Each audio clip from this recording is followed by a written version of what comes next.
The council chamber stretched wide enough to hold 500 beings from across the galaxy. Today, every seat was filled. Commander Daniel Carter stood beside the human delegation table, his hands clasped behind his back. His uniform was clean and pressed, though he had been awake for 30 hours straight. Next to him, Doctor adjusted her glasses and reviewed the data one more time. Ambassador Greg sat at the table's center, his face calm but his jaw tight. Above them, the massive showed images from Velar 7. The mining colony had become a death trap. Refugees filled every building, every street. The plague had started 3 weeks ago. Now bodies lined the walkways because there was nowhere else to put them. Children cried in their parents' arms. The sick lay in rows, waiting for help that never came. "The human delegation wishes to speak," said, his voice steady. Council speaker clicked his mandibles together. The leader's compound eyes reflected the light in strange patterns. "The council recognizes Earth's representative." Stood, "Thank you, speaker. The situation on Velar 7 grows worse by the hour. Our medical teams can deploy within 6 hours. We have the cure for this plague. Earth developed it 20 years ago when a similar disease struck our colony on Titan. We're asking permission to save these people." A murmur ran through the chamber. Daniel watched the other delegates whisper to each other. He had seen this before, too many times before. Counselor, a tall being with blue skin and 4 arms, spoke first. "The humans always want to interfere. They push into every situation, claiming they can help." 2 million are dying," Doctor said quietly. "This isn't interference, it's mercy." "Mercy," repeated, making the word sound dirty. "You think violence and aggression are virtues. You come from a world so harsh it kills most species who land there. How can we trust your medicine?" Daniel's hands tightened behind his back. He thought of his daughter, Amy, who was currently serving on the peacekeeping ship Defender. She was protecting council trade routes right now, keeping their merchants safe from pirates. She had nearly died twice doing it. Pulled up a holographic display. "In the past 2 years, Earth has defended 3 council worlds from pirate attacks. We've shared our fusion technology freely with 17 species. We've provided disaster relief to 7 member worlds. We've asked for nothing in return except to be treated as equals." "And yet you seek to expand your influence at every turn," another counselor said. This one was covered in scales and spoke with a hissing voice. "You breed too fast, you build too quickly, you're too aggressive." "We're offering to save lives," Doctor said, her voice rising. "Children are dying on Velar 7. Doesn't that matter to you?" Speaker raised one clawed hand. "The council will vote. All in favor of allowing human intervention on Velar 7, signal now." Daniel watched the board. One light appeared, Earth's vote, that was all. "All opposed." 47 lights filled the board. The chamber fell silent, stared at the vote count, his face unreadable. Doctor closed her eyes. Daniel felt something cold settle in his chest. "The motion fails," announced. "Velar 7 will be handled according to standard quarantine protocols." "Standard protocols mean everyone there dies," said softly. "That is not our concern. The non-interference directive is clear." Daniel wanted to laugh at that. Non-interference. The council had no problem asking Earth to interfere when pirates attacked their ships. They had no problem asking for human engineers when their stations broke down. They had no problem taking human medicine, human technology, human protection. They just didn't want to give humans a voice. "Remain standing. May I address the council once more?" "Briefly," said sounding bored. "This is the 9th time in 2 years you've blocked our humanitarian efforts," said. His voice was still calm, but something had changed in it. Something hard. "The 9th time you've let people die rather than accept our help. Meanwhile, you're happy to use our technology. You're happy to let our ships protect your trade routes. You're happy to take everything we offer and give nothing back." "You offer these things freely," said. "If you dislike the arrangement, stop offering." "We offer them because we believe in helping others," Doctor said. "We thought the council shared those values." "Your values are not our values," the scaled counselor hissed. "Your kind comes from a world of endless war and death. You think conflict is normal. You think aggression solves problems. We are civilized species. We understand that some must suffer for the greater good." Daniel's communicator buzzed. He glanced down at the message. It was from Amy. Her ship had just driven off another pirate attack on a council convoy. 3 human crew members were injured. The council merchants they had saved didn't even send a thank you message. looked at each council member in turn. His gaze moved slowly across the chamber, meeting eyes, compound lenses, optical sensors. He took his time. The silence stretched. "Ambassador, if you have nothing further," began. "We are done," said. 3 words, simple, clear, final. Tilted his head. "Excuse me." "We are done," repeated. He gathered his data pad. Doctor stood. Daniel moved toward the exit. "The council has not dismissed you," said sharply. Paused at the doorway. He didn't turn around. "We dismiss ourselves." They walked out. Their footsteps echoed in the vast corridor outside the chamber. Behind them, Daniel heard laughter. The council members were laughing. "They think we'll be back," Doctor said. "Let them think that," replied. They reached their ship in the docking bay. Other human personnel were already there, loading equipment. Word had spread fast. Everyone knew what those 3 words meant. Daniel opened a secure channel to Earth.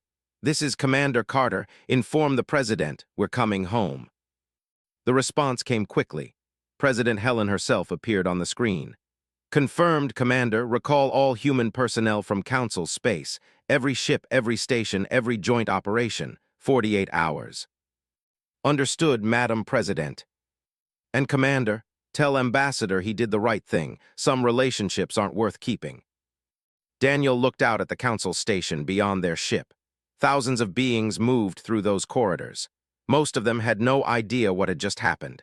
They didn't know that the humans who protected them, healed them, and helped them were leaving. They didn't know that Earth had finally had enough. Stood at the viewport, his reflection ghostly in the glass. "Do you think they'll understand?" he asked quietly. "Eventually," Daniel said. "When the pirates come and we're not there to stop them.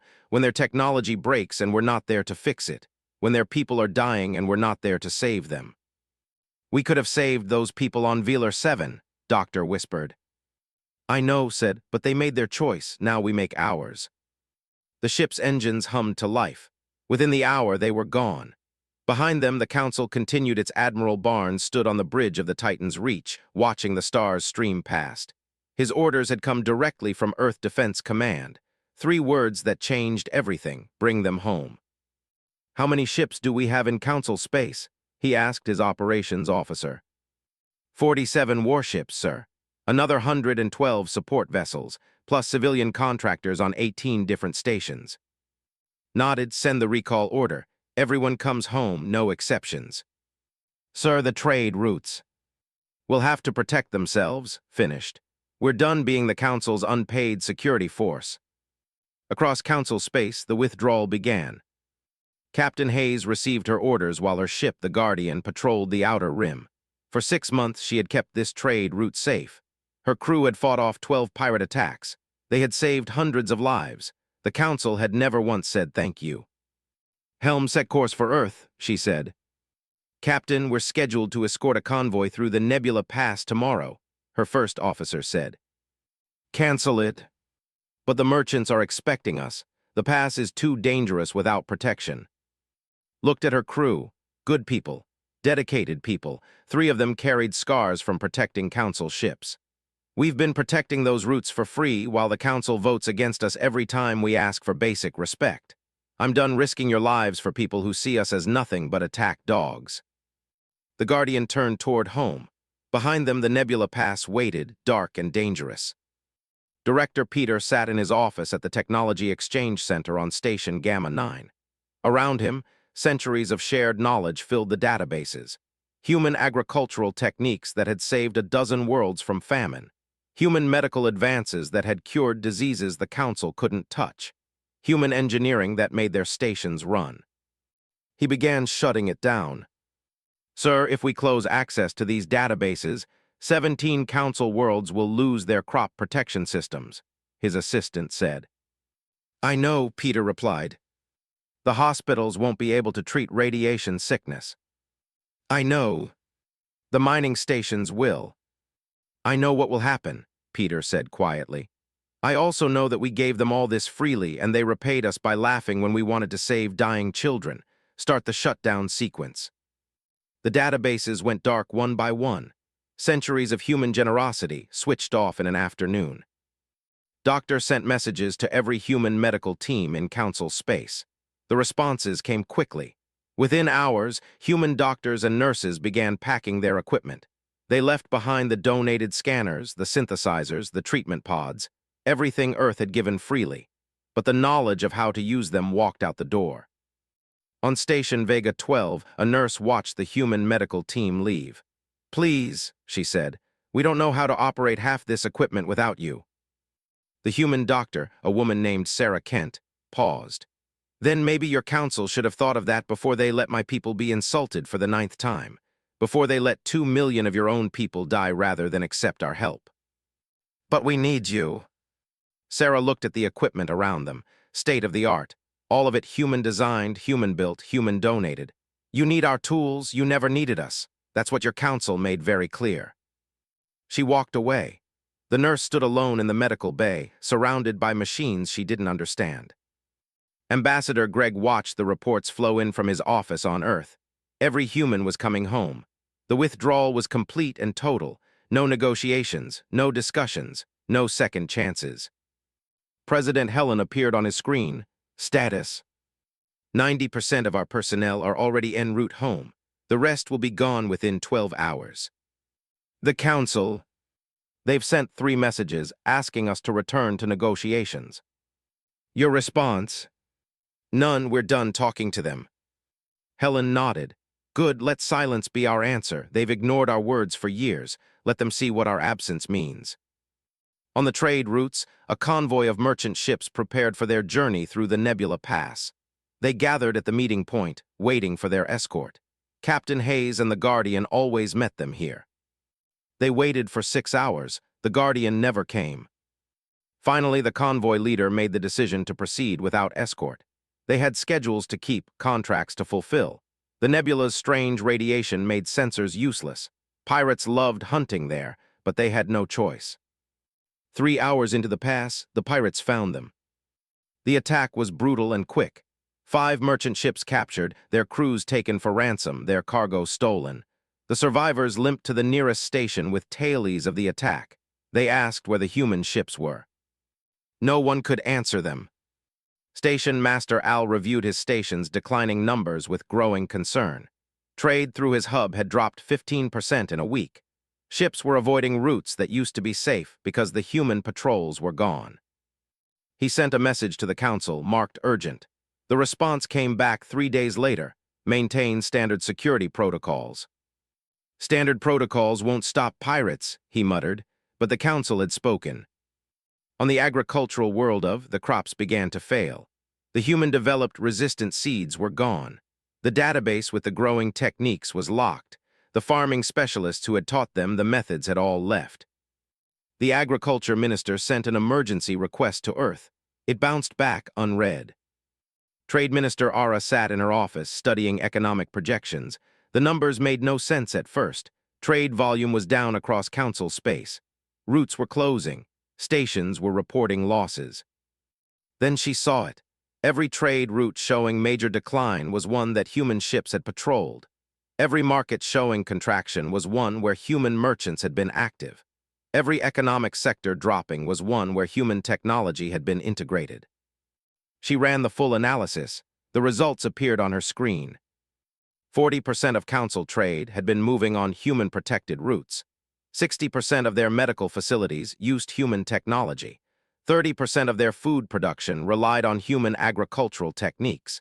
Their entire communication network ran on human-maintained servers. The humans had been holding the Council together, and no one had noticed until they left. Ara requested an emergency meeting with Speaker. This can wait, he told her. The humans will return. They always need us more than we need them. Have you looked at the economic data? She asked. I don't need to, they're bluffing. Sir, 3 trade routes have already collapsed. The outer rim worlds are reporting pirate attacks every day. Our communication systems are failing because the human engineers aren't maintaining the servers. Then hire other engineers. There are no other engineers who understand human systems. We never bothered to learn. Waved a dismissive claw. Send them a formal request to return. Remind them of their obligations to the Council. The message was sent. Earth's response came 6 hours later, just 2 words, no obligations. On an industrial world deep in Council space, the first plague cases appeared. The disease spread fast in the crowded factory cities. Within days, thousands were sick. The medical teams had no idea how to stop it. They sent urgent requests to human medical facilities. The facilities were empty, the databases locked, the doctors gone. The plague spread. Council Security Chief OK presented his assessment to the Defense Committee. His report was simple and terrifying. Without the human fleet, the Council could not defend its own territory.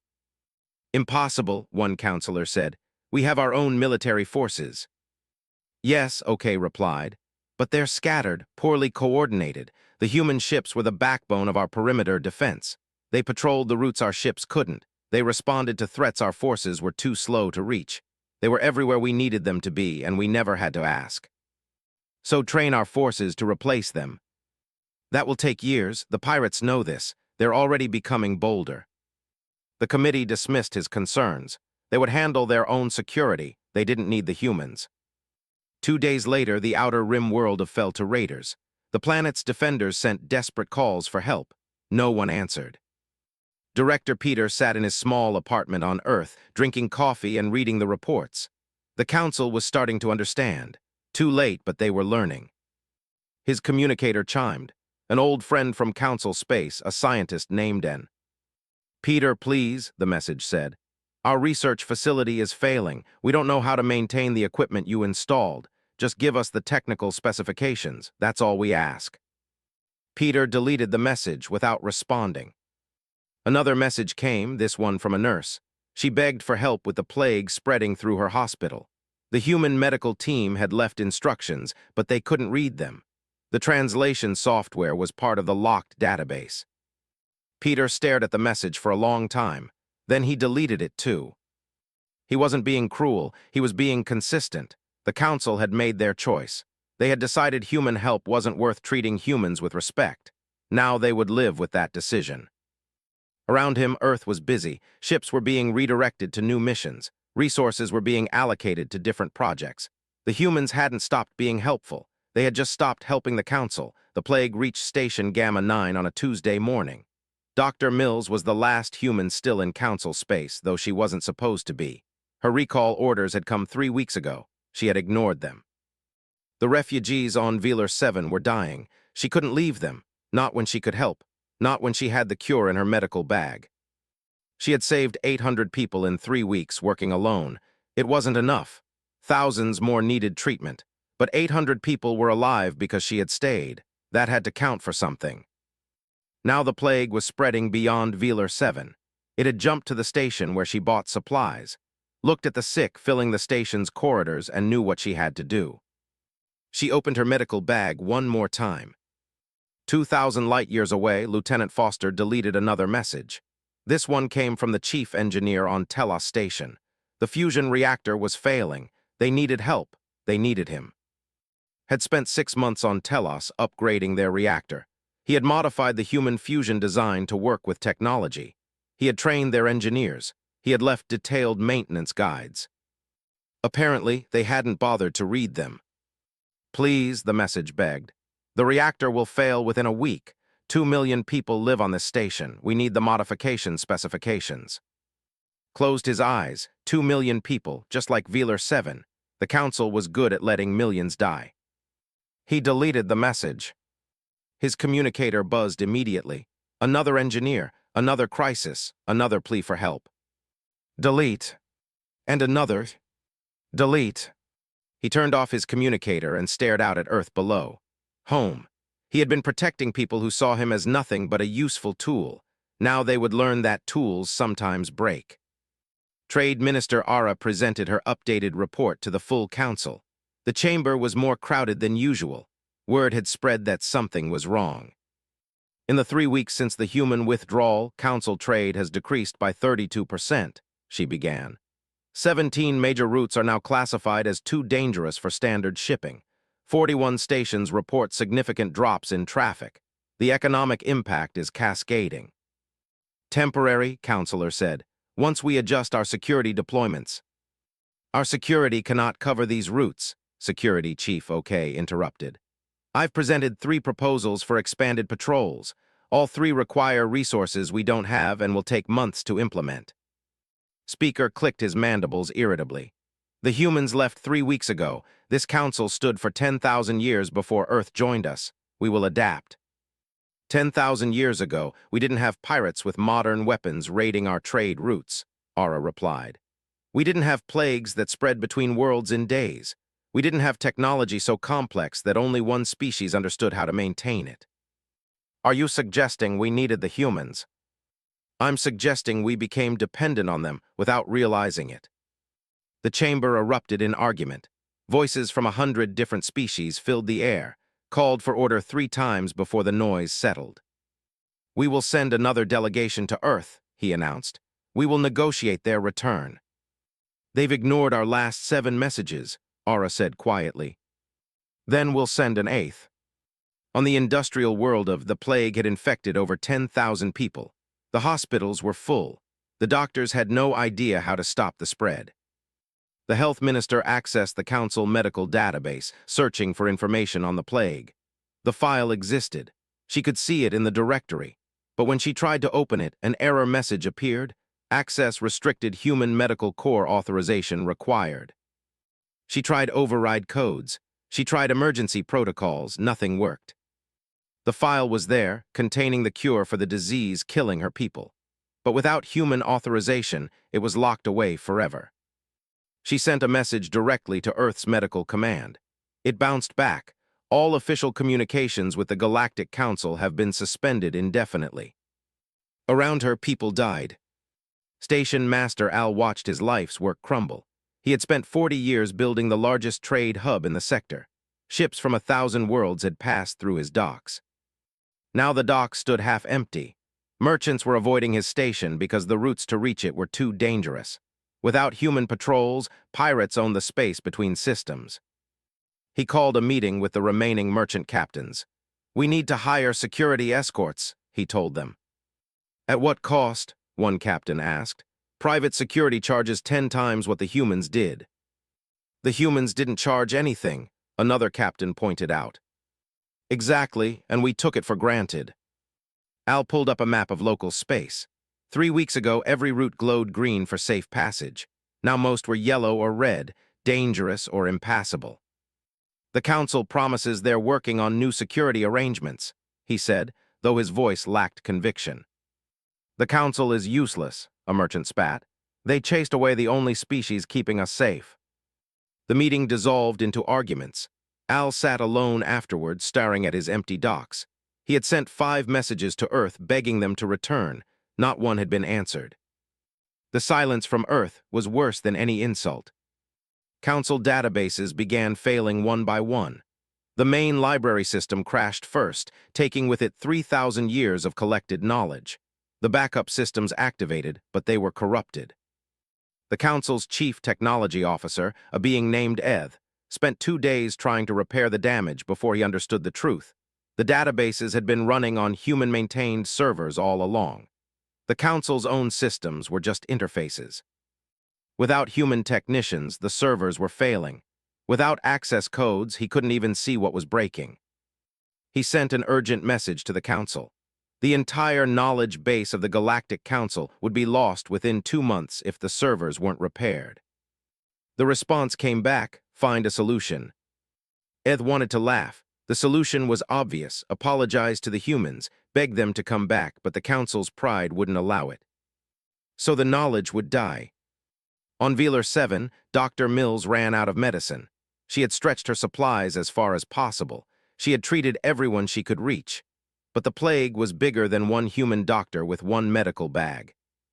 She sat in the refugee camp's medical tent, surrounded by the sick and dying. A young mother held her child, who burned with fever. Please, the mother whispered. You saved my older son, please save this one too. Looked at her empty medicine cabinet. I have nothing left. Then get more, call your people. They ordered me home 3 weeks ago. I stayed because I couldn't leave you, but I can't make medicine appear from nothing. The mother began to cry. Around them, dozens of others waited for treatment that wouldn't come. Activated her emergency beacon. It was time to go home. She had done what she could. It wasn't enough, but it was something. A human transport ship arrived 12 hours later. The captain, a stern woman named Lisa Park, looked at with a mixture of respect and frustration. "You were supposed to evacuate with everyone else," Lisa said. "I know. You direct orders." "I know." "Why?" Looked back at the refugee camp. "Because someone had to try." Lisa followed her gaze. "How many did you save?"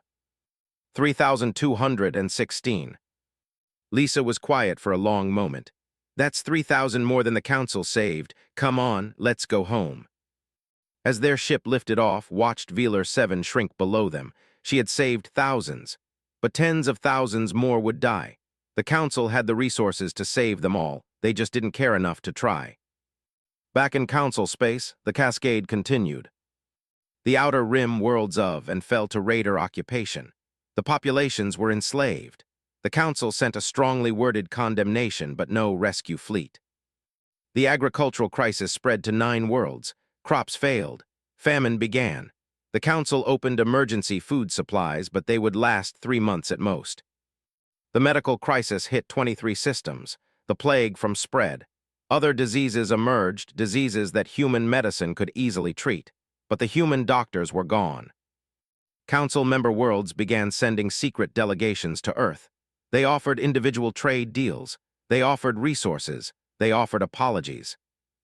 Earth's response was the same to all of them. Talk to your council first. Unity was cracking. Species that had stood together for thousands of years now competed for Earth's attention. They undercut each other. They made promises they couldn't keep. They grew desperate. And Earth remained silent.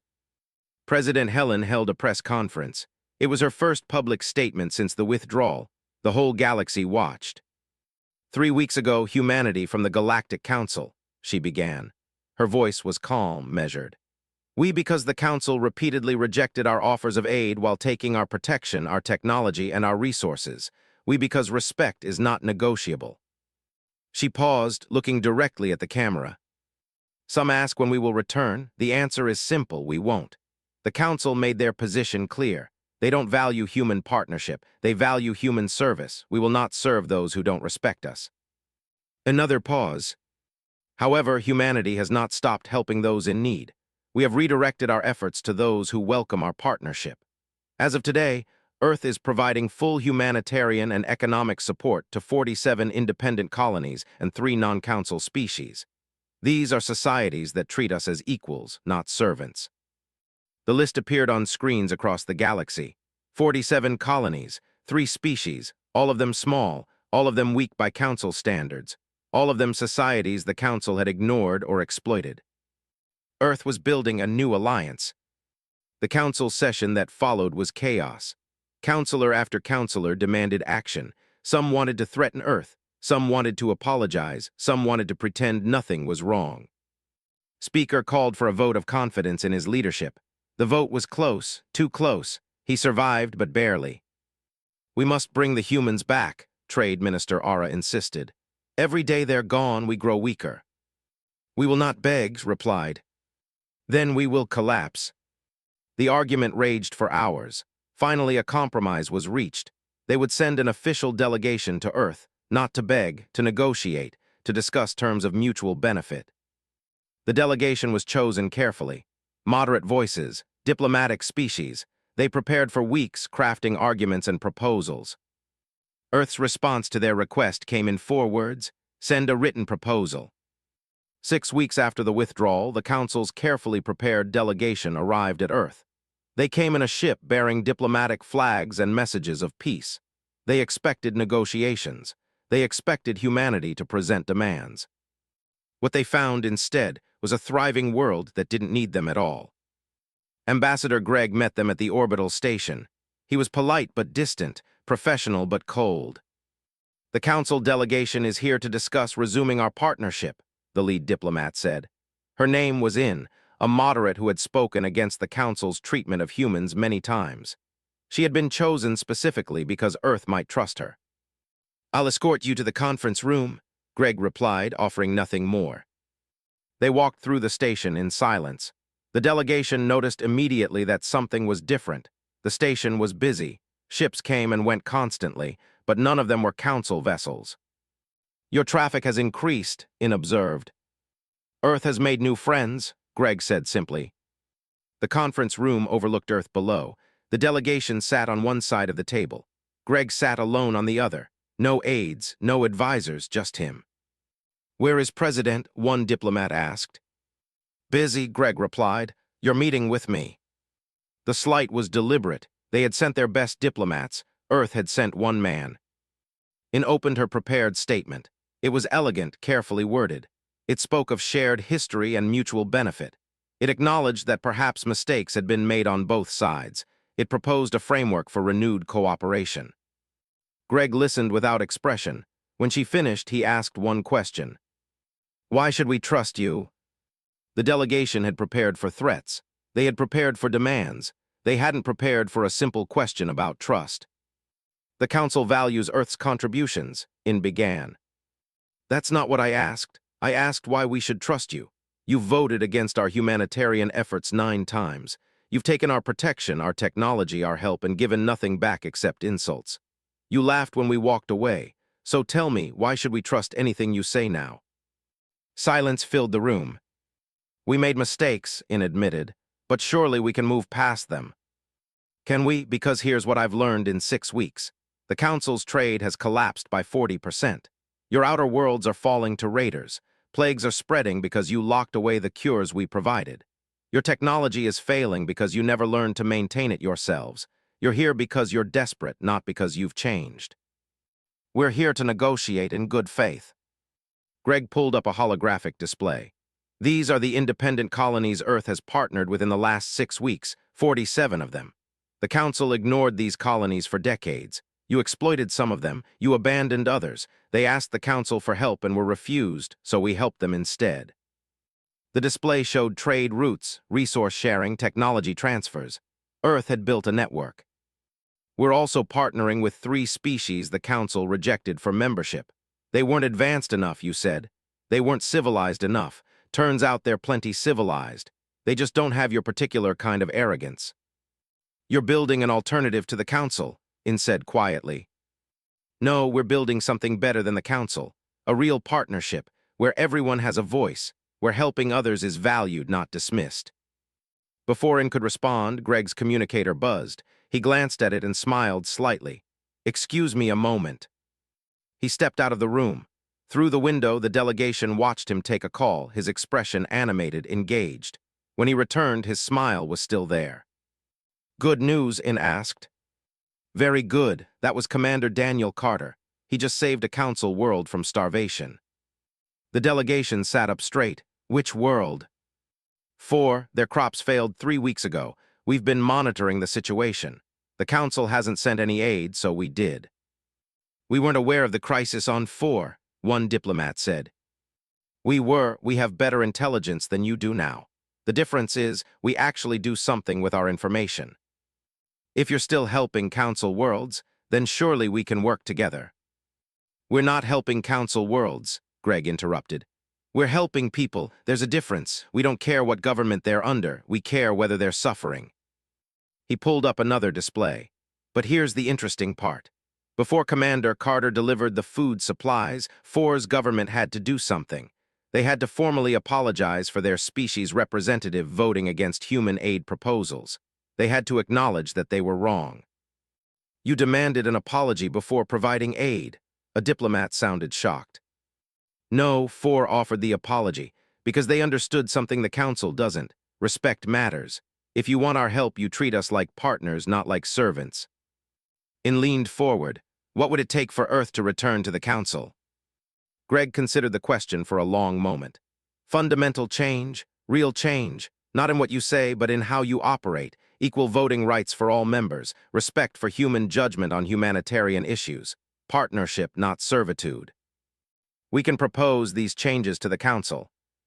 You can propose anything you want. We'll see if you actually implement it. You don't believe we will, In said. Show me I'm wrong.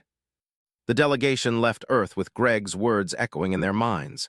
They had come expecting to negotiate. Instead, they had been weighed and found wanting. On their ship, In reviewed everything that had happened. "He's right," she told her fellow diplomats, "about all of it.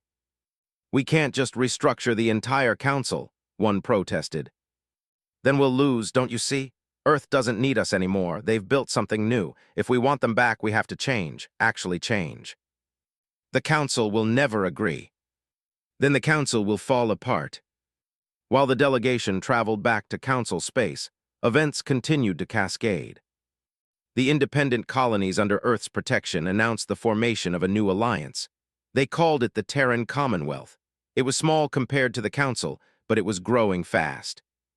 More importantly, the Commonwealth controlled key resources the council desperately needed: rare minerals, agricultural products, manufacturing centers, things the council had taken for granted when they could simply trade for them on routes protected by human ships. Now those routes were closed to council traffic. The Commonwealth was charging premium prices for resources if they traded with the council at all. Security Chief OK presented another grim report. 2 more Outer Rim worlds had fallen to raiders. The council's own forces had arrived too late to help.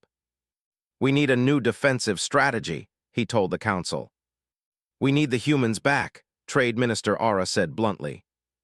"That's not a strategy," Speaker snapped. "It's the only strategy that works. Look at the data. The humans protected 90% of our vulnerable border. Our own forces can barely cover 30%. We don't have the ships. We don't have the trained personnel. We don't have the coordination. The humans did all of this, and we never had to ask. So we admit we need them." "We admit we made a mistake," Aura said. "A catastrophic mistake. We had partners who were willing to help us, and we treated them like servants. Now they're gone, and we're seeing what happens when the servants leave." Counselor stood. "I will not bow to human demands. We are the Galactic Council. We have stood for 10,000 years. "Then explain why we're collapsing after 6 weeks," Aura shot back. The chamber erupted in arguments again. The council was fracturing. Species that had worked together for centuries now blamed each other for the crisis. Some blamed for his arrogance. Some blamed the species that had voted against human aid. Some blamed everyone. The vote of confidence came suddenly, didn't survive it this time. In became the new council speaker by a narrow margin. Her first act was to address the chamber. "This council faces a choice," she said. "We can cling to pride and watch everything we've built crumble, or we can admit we were wrong and try to fix it. I know what I choose." "You want us to beg the humans to return?" someone shouted. "I want us to deserve their return. There's a difference." She presented Earth's terms: equal voting, respect for human judgment, true partnership. The debate lasted for 3 days. In the end, the vote was close but decisive. The council agreed to Earth's terms and sent the message herself: a formal acceptance of all human conditions, a restructuring of council voting procedures, a promise of change. Earth's response came 12 hours later. President Helen appeared on every screen in council space. Her message was brief. "The Galactic Council has agreed to our terms. We appreciate this step. However, Earth will not be returning to the council." Shock rippled across the galaxy. "Instead," continued, "we propose something new. A galactic assembly where the Council, Earth, and the Terran Commonwealth are equal partners, where decisions are made by consensus, not by majority vote of one dominant group, where all voices matter." She paused. "The Council has 3 months to consider this proposal. In the meantime, Earth will continue to help those who ask for our partnership. We will continue to protect those who respect us. And we will continue to build a galaxy where cooperation is valued over control." The message ended. In sat in the speaker's chair, absorbing what had just happened. Earth had outmaneuvered them completely. The council had agreed to give humans equal status within their organization, and the humans had rejected it in favor of something bigger. A galactic assembly, 3 equal powers instead of one dominant council. It was brilliant. It was revolutionary.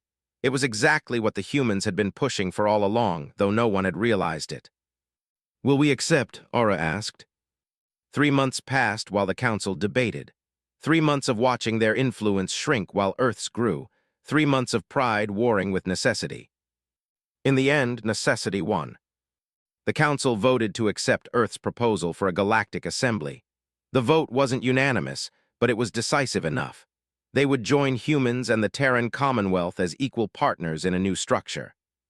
The first assembly session was scheduled for Station Unity, a massive new structure built jointly by all three powers.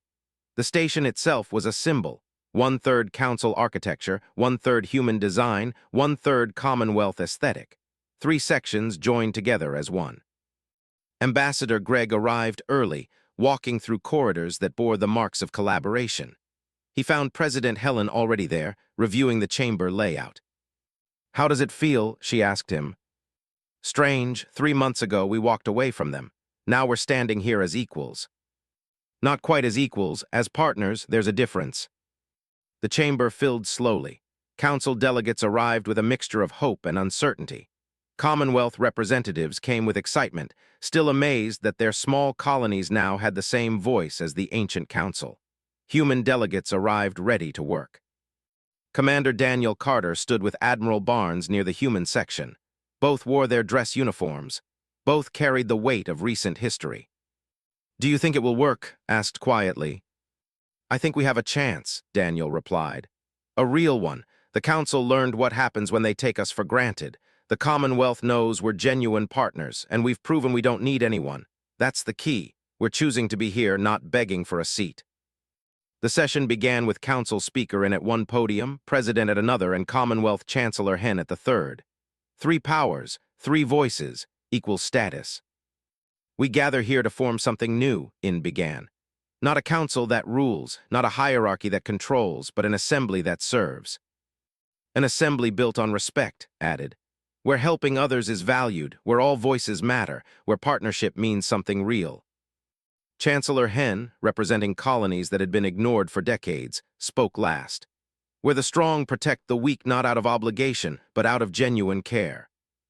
The first order of business was the continuing crisis on the Outer Rim worlds. Raiders still held territory. People still suffered. The old council would have debated for weeks, forming committees and subcommittees. The assembly acted immediately. Admiral Barnes presented a joint military operation. Council ships would provide the main fleet. Human vessels would conduct precision strikes. Commonwealth scouts would provide intelligence, all three working together. The operation launched within 72 hours. 3 weeks later, the occupied worlds were free. The raiders were scattered. And for the first time, Council species, humans, and Commonwealth members fought side by side as genuine allies. Dr. Mills returned to Velar 7, but this time she wasn't alone. She led a joint medical team with doctors from 6 species. They brought supplies, knowledge, and determination. The plague was defeated within 2 months. The death toll stopped rising. The recovery began. Stood in the same refugee camp where she had once worked alone with one medical bag. Now it was a functioning hospital with proper equipment and trained staff. "You came back," the mother said, the one whose children had treated. Both children were healthy now, playing nearby. "I promised I would if I could," replied. "Now I can, we all can, together." The medical databases were unlocked. Not just unlocked, but expanded. Council medical knowledge, human medical knowledge, and Commonwealth traditional healing practices all combined into one shared resource.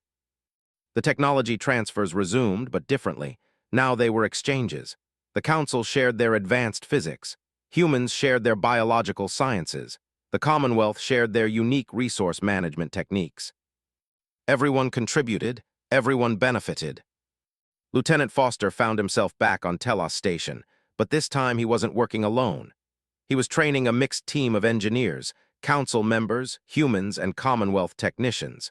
They were learning together how to maintain and improve the fusion reactors. "Why didn't we do this before?" an engineer asked him. "Because before I was just the guy who fixed things when they broke," replied. "Now we're partners. Partners teach each other." Trade Minister Ara, now serving as the Assembly's economic coordinator, watched the numbers with amazement. Trade hadn't just recovered. It had exceeded pre-crisis levels by 20%. The old protected routes were back, but now they were jointly patrolled. New routes opened, connecting Commonwealth worlds directly to Council markets. Resources flowed more efficiently than ever before. It's because we're working together instead of relying on one group, she explained to the assembly.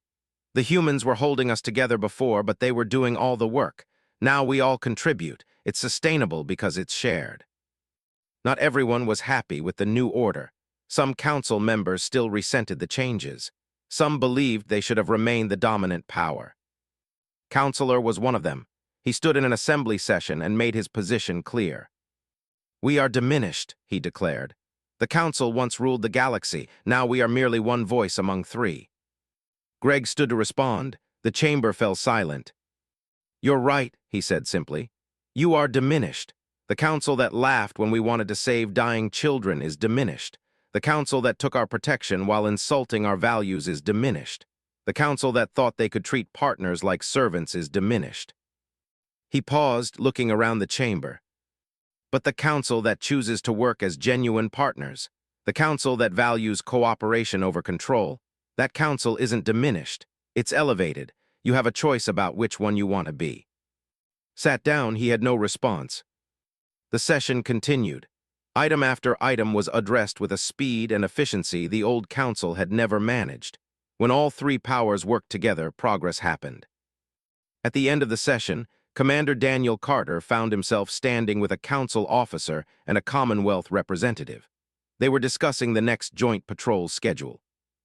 My daughter is on the Defender, Daniel mentioned. She'll be leading the human contingent on the Outer Rim Patrol. The council officer nodded.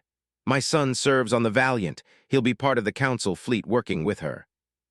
The Commonwealth representative smiled. My nephew just joined the Commonwealth Scouts.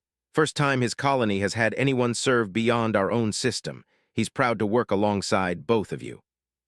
They stood together, three people from three different powers, talking about their families serving side by side. A year ago, it would have been impossible.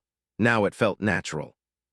The assembly session ended with a moment that would become historic. Speaker stood to close the session, but before she could, President raised her hand. A point of observation, Helen said. The assembly recognizes President. I've been watching this session carefully, counting, observing, and I've noticed something profound. The chamber quieted, everyone listening. When we speak in this assembly, the chamber falls silent, not the silence of dismissal, but the silence of respect. When the council speaks, we listen. When the Commonwealth speaks, we listen. When humans speak, you listen. She looked around at all the assembled delegates. That's what we were asking for all along, not special treatment, not dominance, just respect. The silence of people who value what you have to say. In nodded slowly. You're right, we listen now. We learned what happens when we don't. And we learned something too, Helen continued. We learned that walking away isn't always about anger. Sometimes it's about dignity. Sometimes you have to be willing to lose everything to show what truly matters. Chancellor Hen stood. The Commonwealth learned that we matter, that our voice deserves to be heard, that size and age don't determine worth. The three leaders looked at each other across the chamber. Three very different beings from three very different backgrounds, now standing as equals. We're going to make mistakes, In said. All of us, this is new territory. Then we'll fix them together, Helen replied, as partners. The session adjourned. Delegates from all three powers mingled in the corridors, talking, planning, building relationships. Greg found Daniel Carter looking out at the stars through a massive viewport. What are you thinking about? Greg asked. About that day we walked out of the council chamber, Daniel replied. I was so angry, so tired of being disrespected. And now I think it was the most important thing we ever did. We showed them we didn't need them. More importantly, we showed ourselves we didn't need them. Once we knew that, we could choose to partner with them from a position of strength, not desperation. Do you think it will last? Daniel watched a patrol pass by the station. Council ships, human ships, and Commonwealth vessels flying together in formation.